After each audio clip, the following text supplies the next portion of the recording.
ధ్యానాభ్యాసం చేస్తారో, శ్వాస మీద ధ్యాస పెట్టి గంటలు గంటలు మనసును శూన్యం చేసుకొని కూర్చుంటారో, వాళ్ళ మనసు వాళ్ళ మాట వింటుంది.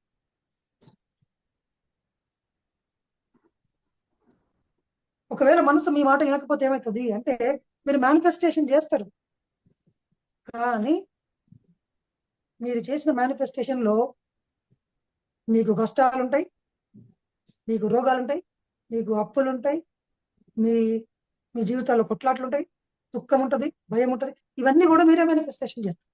ఎందుకంటే మీ మనసు వినట్లేదు. అందరికీ ఆనందంగా జీవించాలి, అందరికీ సంపదలతో ఉండాలి, ఆరోగ్యంతో ఉండాలి, మంచి కుటుంబం ఉండాలి, మంచి పరపతి కావాలి అని కోరుకుంటారు. కానీ మనసుకి మాస్టర్ అయిన వ్యక్తికి మాత్రమే ఇవన్నీ పొందగలిగే సామర్థ్యం ఉంటుంది.